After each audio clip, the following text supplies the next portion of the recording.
नमस्कार दोस्तों, मैं आस्था सिंघल आप सबका एक बार फिर से स्वागत करती हूँ पिटारा हिंदी कहानियों का पॉवर्ड बाय अष्टदल समूह में।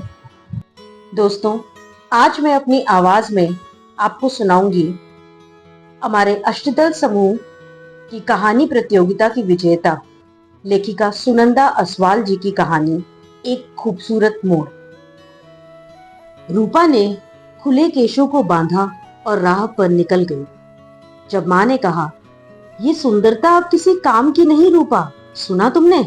ये लंबे केश दुर्भाग्य की निशानी होते हैं। माँ की बात से वह सिहर उठी।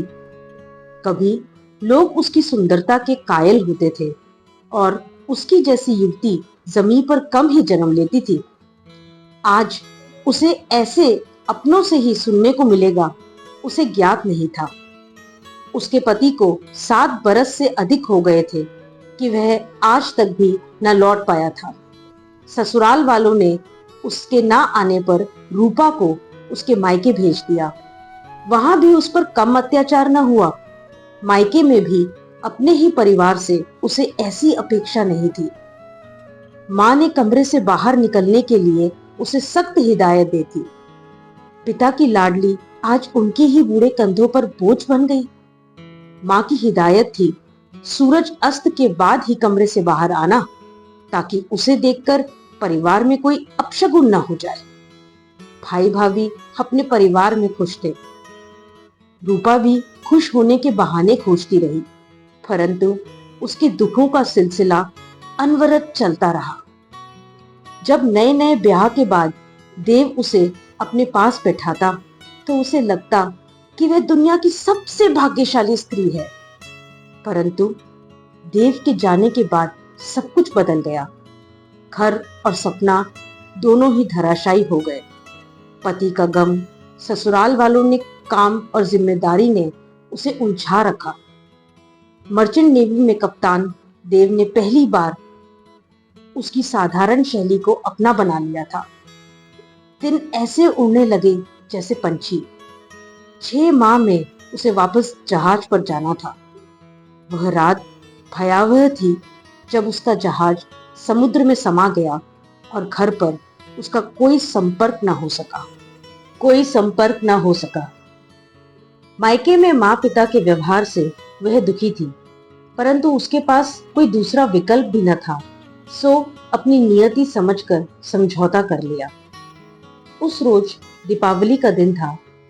उस दिन माँ सबके लिए कुछ ना कुछ उपहार लाई थी, लेकिन उसे क्या दिया, ये देखते ही उसकी आंखों से आंसू छलक उठे।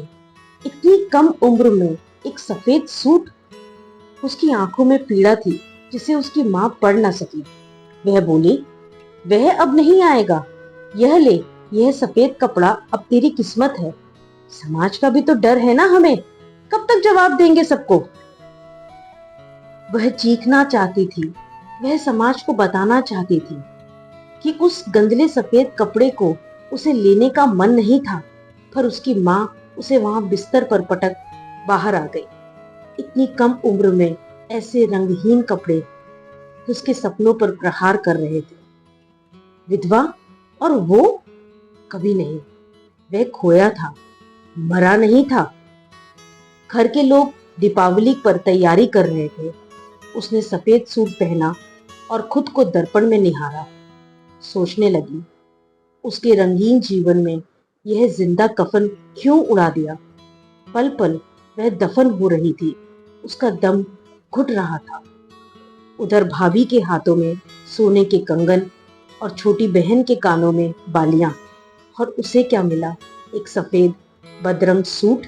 भीतर से क्रंदन विलाप कर रहा था, बाहर पटाखे फूट रहे थे। तभी किसी ने पीछे से उसका हाथ थामा। यह क्या, सामने वेद खड़े मुस्कुरा रहे थे। उसके हाथों में मिठाई और उपहार थे। वह झट से उससे लिपट गई और बोली, आप? हाँ, मैं। पता है, मेरा जहाज लापता हो गया था तूफान के बीच, और मुझे काफी चोटें भी आई, पर मैं किसी तरह बचकर द्वीप में पहुंचा। परंतु मेरे दिमाग में पानी भर गया था और मैं सब भूल गया था। धीरे धीरे जब मेरा इलाज हुआ, याददाश्त वापस आई, तो अपने विभाग में संपर्क किया। वहां से सब मालूम पड़ा और आज तुम्हारे पास हूँ रूपा। रूपा फफक उठी। उसकी आशाओं की दीपावली रोशन हो गई थी। उसने कहा, चलो, तुम्हारे बिना अंधेरी दीपावली गुजर गई। अब घर चलो, मुझे खूब सारे दिए जलाने हैं। कहकर भीतर कपड़े बदलने चली गई। सफेद सूट उतारा और नए सुर्ख साड़ी पहनकर सिंदूर लगाकर बाहर आई। प्रतीक्षा के 7 वर्ष पल भर में भूल गई। उसे पता था आज की दीपावली सबसे अलग है, रोशन और जगमगाती हुई। वह कितनी भाग्यशाली है जिसे ईश्वर ने उसके लिए चुना था। आज वो सही सलामत उसके सामने खड़ा है। उसने देव के साथ मिलकर जी भर कर दिए जलाए। दियों की रोशनी ने बाहर तो जगमगाहट की ही, रूपा के अंतर मन को भी उज्ज्वलित कर दिया। ये उसके जीवन का सबसे खूबसूरत मोड़ था। वो अफसाना जिन्हें होठों से जिक्र नहीं किया जा सकता, उसे एक खूबसूरत मोड़ देकर छोड़ देना अच्छा।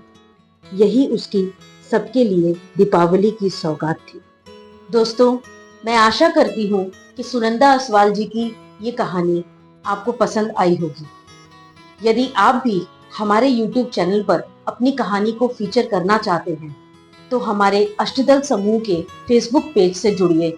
वहाँ निरंतर प्रतियोगिताएं चलती रहती हैं और जो भी प्रतियोगिता का विजेता होता है, उसकी कहानी को हम अपने YouTube चैनल पे अपनी आवाज देकर फीचर करते हैं।